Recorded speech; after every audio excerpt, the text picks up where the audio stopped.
তোমরা তোমরা এভাবে আমাকে বেঁধে রেখেছো কেন? ছেড়ে দাও, ছেড়ে দাও আমাকে, এভাবে বন্দি করে রেখো না আমাকে। না না, তোমাকে তো এখানে ছেড়ে দেওয়ার জন্য তুলে আনা হয়নি, তোমাকে তো এভাবে বন্দি হয়ে থাকতেই হবে।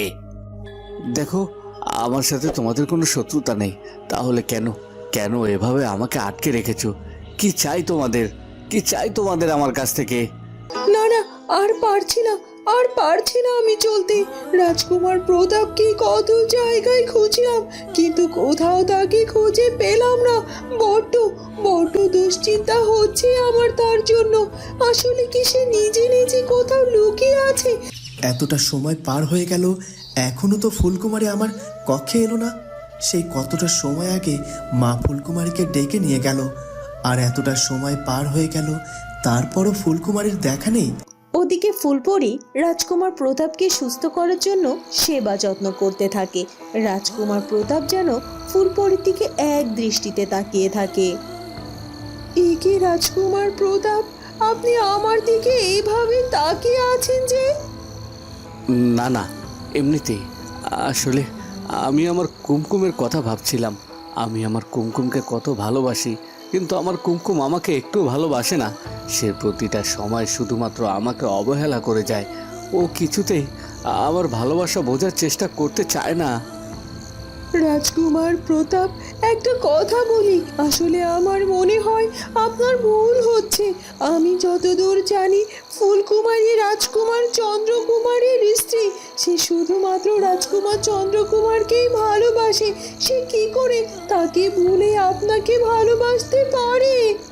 কিন্তু রাজকুমার চন্দ্রকুমারের থেকেও আমি আমার কুমকুমকে অনেক বেশি ভালোবাসি। তাহলে কুমকুম কেন আমার ভালোবাসা বুঝতে পারে না? দেখুন রাজকুমার প্রতাপ, ভালোবাসা যে কখনো ভাগ হয় না। একটা মানুষ শুধুমাত্র একটা মানুষকেই ভালোবাসতে পারে, সেখানে যে অন্য কোনো মানুষের ঠাঁই নাই। সে যতই তাকে ভালোবাসুক না কেন, আর আপনাকে এই সত্যটা মানতে হবে। না না, কিছুতেই আমি এটা মানতে পারছি না। কিছুতেই আমি সত্যটা বুঝতে চাই না। আমি যেহেতু আমার কুমকুমকে ভালোবাসি, আমার কুমকুমকেও আমাকে ভালোবাসতে হবে। ওকে আমি জোর করে আমার কাছে নিয়ে আসবো, যে করেই হোক।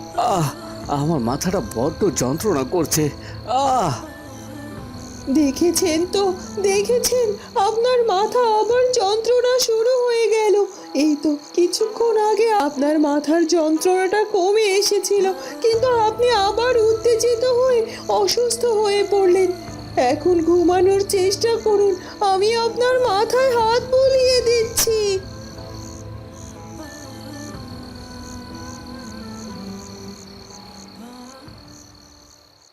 ওদিকে প্রতাপের দিদিমা তার একমাত্র নাতির কোনো খোঁজ না পেয়ে ভীষণ অস্থির হয়ে ওঠে।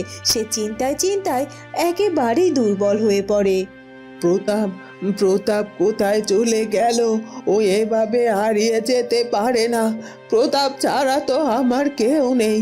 প্রতাপ তো ওই রাজপ্রাসাদে গিয়েছিল নিজের ভালোবাসার মানুষকে নিয়ে আসার জন্য, কিন্তু কিন্তু সেখানে গিয়ে ও কি পেল?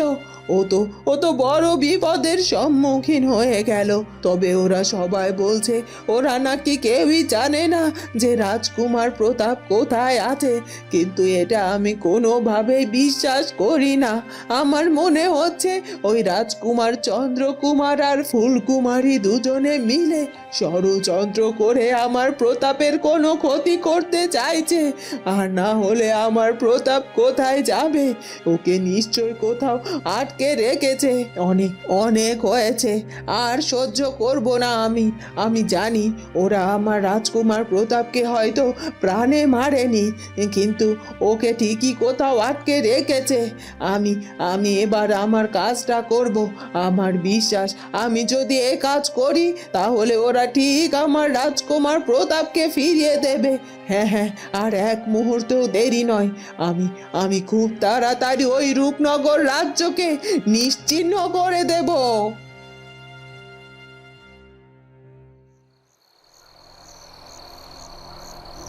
কে হলো কি? তোরা আবার আমার আস্তানায় এসে হাজির হয়েছিস যে? জটামা, আমরা আপনার আস্তানায় এসেছি শুধুমাত্র আপনাকে ধন্যবাদ দিতে। আপনার উপর যে আমরা ভীষণ খুশি হয়েছি জটামা। ও আচ্ছা, তাই আমাকে ধন্যবাদ দিতে এসেছিস আর আমার প্রতি খুশি হয়েছিস কেন? ওই মেয়েটার উপর কি আমার প্রয়োগ করা শক্তি কাজ শুরু করে দিয়েছে? হ্যাঁ হ্যাঁ, শুধুমাত্র কাজই শুরু করেছে তাই নয়, ও তো রীতিমতো শয্যাশায়ী হয়ে পড়েছে। এখন আমার শুধুমাত্র একটাই দুশ্চিন্তা, সেটা হলো ও আদৌ এই পৃথিবী থেকে বিদায় নিবে নাকি আবারও বেঁচে ফিরবে। কেন কেন উর্মিমালা, তোর কি আমার শক্তির উপর কোনো সংশয় আছে? না না জটামা, আপনার শক্তির উপর আমার কোনো সংশয় নেই, তবে আমার শুধু একটাই দুশ্চিন্তা, সেটা হলো ওই ফুলকুমারী যে কই মাছের প্রাণ, হয়তো কোনো না কোনোভাবে ঠিকই ও নিজেকে সুস্থ করে ফেলবে। না না না, কিছুতেই কিছুতেই পারবে না ও নিজেকে সারিয়ে তুলতে। আরও কেন, কোনো বৌদ্ধ কবিরাজও পারবে না, কারণ আমি ওর উপর এমন শক্তি প্রয়োগ করেছি যে এবার ওর মৃত্যুবরণ করা ছাড়া আর কোনো উপায় নেই। তাই নাকি? তাহলে তো অনেক ভালো কথা। তার মানে আপনি আমাকে নিশ্চিন্ত থাকতে বলছেন। এবার তাহলে আমি নিশ্চিন্তে থাকতে পারি। হ্যাঁ, নিশ্চিন্তে থাকতে পারিস। সব কিছু যেহেতু আমার উপর ছেড়ে দিয়েছিস, তাহলে এইটুকু ভরসা কর, দেখবি কি করে ওই ফুলকুমারী তোর পথ থেকে সরে যায়।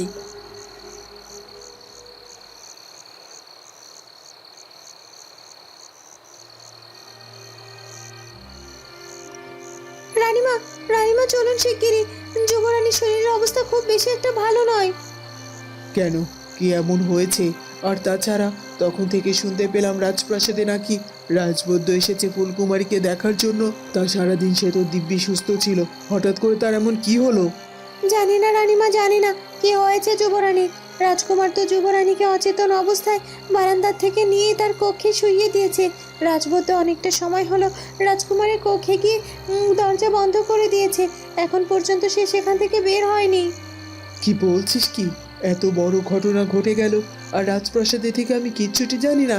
আর তাছাড়া এত সময় রাজবৈদ্য কি করছে রাজকুমারের কক্ষে? আর আমি ফুলকুমারীর সাথে তো আজকেও কথা বললাম, তখন ওর শরীর সুস্থ ছিল, অসুস্থ হওয়ার কোনো লক্ষণই আমি দেখতে পাইনি। তাহলে হঠাৎ করে এইভাবে অসুস্থ হয়ে পড়লো কেন? আর এতটা সময় ধরে যেহেতু রাজবৈদ্য ওকে দেখছে, তাহলে নিশ্চয়ই জটিল কোনো সমস্যা হয়েছে। হ্যাঁ রানীমা, হ্যাঁ, আর তাই তো আমি ছুটতে ছুটতে আপনার কাছে চলে এলাম আপনাকে খবর দেওয়ার জন্য। রাজকুমার তার কক্ষের মধ্যে বড় দুশ্চিন্তায় আছেন। আপনি চলুন, রাজকুমারের পাশে গিয়ে দাঁড়াবেন। হ্যাঁ হ্যাঁ, অবশ্যই যাব। ফুলকুমারী অপরাধ করেছে না অন্যায় করেছে সেটা এখন আমার জানার কোনো ব্যাপার নয়। সে আসলে তো একজন মানুষ, তার এরকম বিপদে তার পাশে গিয়ে যে আমাকে দাঁড়াতে হবে। ঠিক আছে দাসী, তুই কাজে যা, আমি এক্ষুনি যাচ্ছি রাজপুত্রের কক্ষে।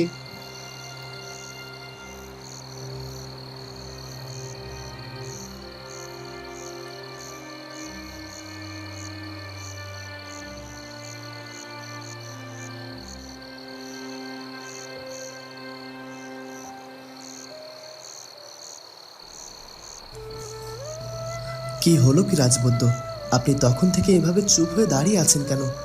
আমার কথার কোনো উত্তর কেন দিচ্ছেন না বলুন তো? আমার ফুলকুমারের কি হয়েছে? ও কেন এভাবে অচেতন হয়ে পড়ে আছে? আর তাছাড়া ও আর সারাটা দিন সুস্থ ছিল, হঠাৎ করে কি এমন হলো এভাবে অসুস্থ হয়ে পড়লো? দয়া করে চুপ করে থাকবেন না আপনি, আমাকে সবটা খুলে বলুন। রাজকুমার, আমাকে ক্ষমা করবেন। আসলে আমি আপনাকে কি বলবো সেটাই বুঝতে পারছি না। আমি অনেকটা সময় ধরে যুবরানীকে পরীক্ষা নিরীক্ষা করেছি, কিন্তু যুবরানীর শরীরের অবস্থা বড্ড খারাপ। আর তাছাড়া আমি এখন পর্যন্ত খুঁজে পাইনি যে যুবরানীর কি হয়েছে। আমি তো অনেকভাবে চেষ্টা করেছি যুবরানীর জ্ঞান ফিরিয়ে আনার, কিন্তু কোনোভাবেই যুবরানীর জ্ঞান ফিরিয়ে আনতে পারছি না। কি বলছেন কি রাজবৈদ্য, আপনি এখন পর্যন্ত বুঝতে পারছেন না যে আমার ফুলকুমারের কি হয়েছে? আপনি আরেকটু ভালো করে পরীক্ষা করে দেখুন ওকে সুস্থ করার কোনো ব্যবস্থা করা যায় কিনা। আমি অনেকটা সময় ধরে অনেক চেষ্টা করেছি যুবরানীর কি হয়েছে সেটা জানার, কিন্তু কোনোভাবেই বুঝতে পারছি না। আর তাছাড়া ওনার শরীরে সব কিছু ঠিক আছে, উনি তো কোনোভাবে জ্ঞান হারিয়ে ফেলার কথা নয়। তাহলে এমনটা কেন হচ্ছে? এখন তো আমার মনে হচ্ছে যুবরানীর অসুস্থতা হওয়ার পেছনে নিশ্চয়ই অন্য কোনো কারণ আছে। কি বলছেন কি? অন্য কারণ? কি সেই অন্য কারণ? আমাকে দয়া করে খুলে বলুন। আমি যে আমার ফুলকুমারীকে এমন অবস্থায় দেখে সহ্য করতে পারছি না। হ্যাঁ, ঠিক আছে রাজকুমার, আপনি বরং আমাকে আর একটু সময় দিন। আমি আর একটু ভালো করে যুবরানীকে পরীক্ষা করতে চাই। হ্যাঁ হ্যাঁ, তাই করুন। যে করেই হোক আমার ফুলকুমারের জ্ঞান ফিরিয়ে আনার ব্যবস্থা করুন রাজবৈদ্য।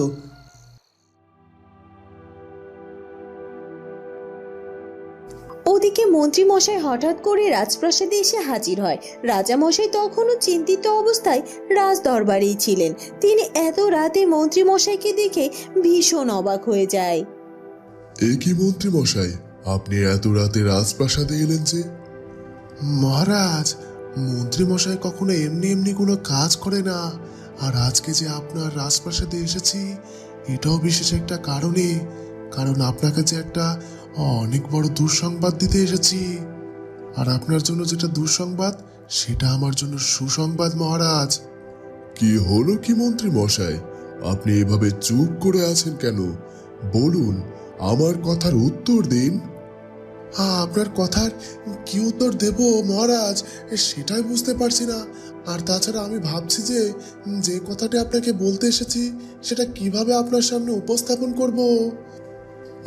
মন্ত্রী মশাই, এমনিতে আমি ভীষণ চিন্তায় আছি, আর আপনি এ কথা বলছেন। এখন বলুন তো, কি হয়েছে?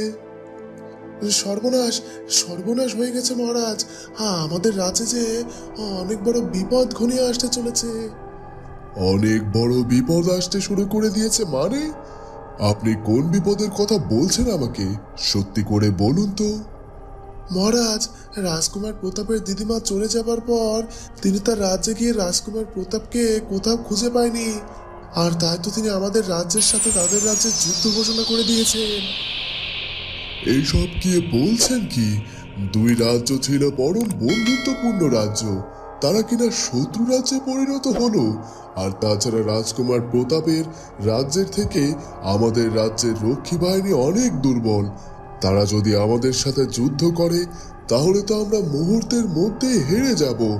এখন কি হবে মন্ত্রী মশাই? কি আর হবে, অনেক তো নিজের ছেলেকে রাজ সিংহাসনে বসিয়েছেন।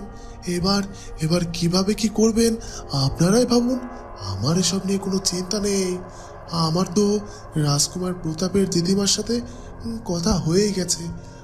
সময় মতো আমি আমার তল্পি তল্পা গুটিয়ে সরে যাব।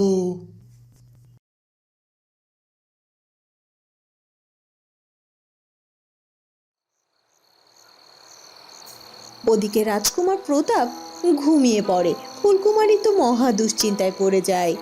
এই তো রাজকুমার ঘুমিয়ে পড়েছে, কিন্তু আমি রাজকুমারকে নিয়ে যে বড্ড দুশ্চিন্তায় আছি। কিছুতেই আমি তার মন থেকে ফুলকুমারীকে সরাতে পারছি না। কি করে তার মন থেকে আমি ফুলকুমারীর কথা মুছে ফেলবো? সত্যি তো রাজকুমার প্রতাপ ফুলকুমারীকে ছাড়া কিচ্ছু ভাবতে পারছে না। সে এতটা অসুস্থ হয়ে যাবার পরও বারবার শুধুমাত্র ফুলকুমারীর কথাই বলে যাচ্ছে। কিন্তু রাজকুমার প্রতাপ এটা বুঝতে চাইছে না যে এটা কোনোভাবেই সম্ভব নয়। ফুলকুমারী তাকে ভালোবাসে না, ফুলকুমারী রাজকুমার চন্দ্রকে ভালোবাসে। কিন্তু রাজকুমার প্রতাপ যদি ফুলকুমারী এবং রাজকুমার চন্দ্রকুমারীর মাঝে থাকে তাহলে ওদের মধ্যে কখনোই শান্তি আসবে না। আর আমি তো ফুলকুমারী দিদি, আমি চাই ফুলকুমারী ভালো থাক, সুখে থাক। আর তাই এবার আমাকে এমন একটা কিছু করতে হবে যেন রাজকুমার প্রতাপ ফুলকুমারীর কথা চিরকালের মতো ভুলে যায়। হ্যাঁ হ্যাঁ, লাগলে আমি রাজকুমার প্রতাপকে আমার ভালোবাসা দিয়ে ফুলকুমারীর কথা ভুলিয়ে দেব। আমি জানি না আমি এটা করে উঠতে পারবো কিনা, তবে এই অসম্ভবকে যে আমাকে সম্ভব করতে হবে। আমি খুব ভালো করেই জানি রাজকুমার প্রতাপ কিছুতেই আমাকে ভালোবাসতে চাইবে না, কিন্তু আমাকে যে চেষ্টা করে যেতেই হবে। ওদিকে রাজবৈদ্য ফুলকুমারীকে পরীক্ষা করার পর আর একটুও দেরি না করে আর একটা কথাও না বলে তাড়াতাড়ি করে রাজকুমার চন্দ্রকুমারের কক্ষ থেকে বেরিয়ে যায়। রাজকুমার ফুলকুমারীর দিকে তাকায় আর দেখতে পায় ফুলকুমারী একেবারে নিস্তব্ধ অবস্থায় বিছানায় পড়ে আছে। আমার ফুলকুমারী তো এখন কোনো সারা শব্দই করছে না। ফুলকুমারী তো একইভাবে বিছানার উপর পড়ে আছে। ফুলকুমারীর কি হলো? ফুলকুমারী কি হলো? তুমি চিন্তা করো না ফুলকুমারী, তোমার রাজকুমার তোমার কোনো ক্ষতি হতে দেবে না। কিন্তু রাজবৈদ্য এভাবে আমাকে কিছু না বলে চলে গেলেন কেন? আমাকে এক্ষুনি রাজবৈদ্যের কাছে গিয়ে জিজ্ঞাসা করতে হবে কি এমন হয়েছে যে তিনি এখন পর্যন্ত কিছু বলতেই পারছেন না। না না, আমাকে এক্ষুনি গিয়ে রাজবৈদ্যের কাছ থেকে সবটা জানতে হবে আর তোমাকে সুস্থ করে তুলতে হবে। রাজবৈদ্য, আপনি এভাবে চলে যাবেন না রাজবৈদ্য। এ কথা বলে রাজকুমার আর একটু দেরি না করে তাড়াতাড়ি করে রাজবৈদ্যের পিছু পিছু এগিয়ে যায়।